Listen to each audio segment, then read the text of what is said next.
first page. Lucas stopped breathing when he saw it. The letters were bloody, not ink, not pen. Something wet and dark had been used to scribble Lucas Ferreira in crooked letters, as if written in a hurry by trembling fingers. He looked around, expecting to see a prank, a hidden camera. Nothing. The room was empty, the door locked from the inside. And then, the next page turned by itself.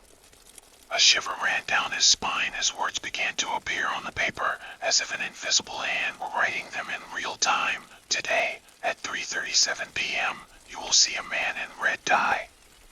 Lucas laughed, a nervous, muffled sound. That was impossible.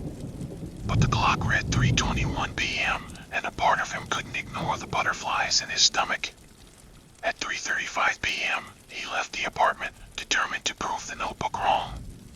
At 3:36 p.m., a man in a red coat crossed the street in front of him. At 3:37 p.m., a truck lost control.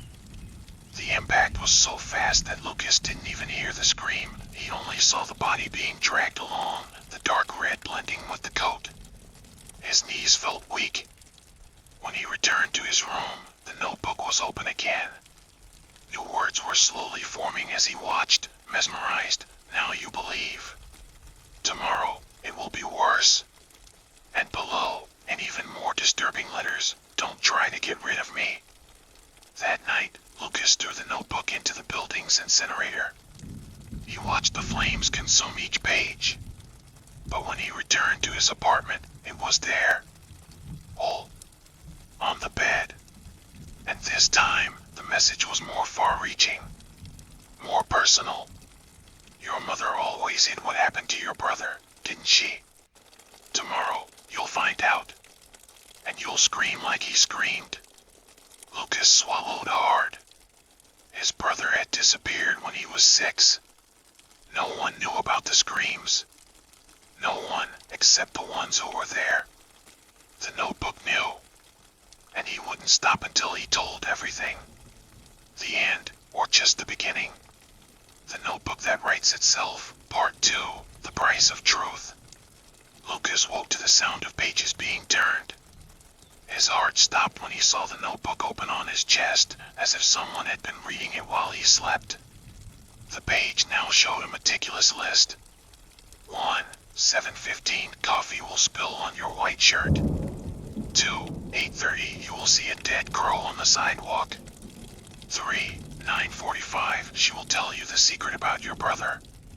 Lucas almost tore the page off as he turned it frantically, but the bottom was glued shut as if it had been sealed with dried blood. The last line pulsed on the page.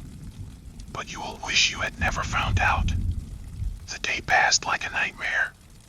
Every prediction came true with uncanny precision. By the time the clock struck 9:40, Lucas was already hyperventilating in front of the apartment of Mrs. Beatrice, the old neighbor who had moved in shortly after his brother disappeared. The door creaked open. I knew you'd show up someday, the old woman said, her eyes brimming with tears. After 20 years, he's finally using you to get out. Before Lucas could ask, she pulled him inside. The apartment smelled of medicine and mold. On the walls were dozens of photographs of his brother, photos Lucas had never seen. Your brother didn't disappear, Lucas. He was taken.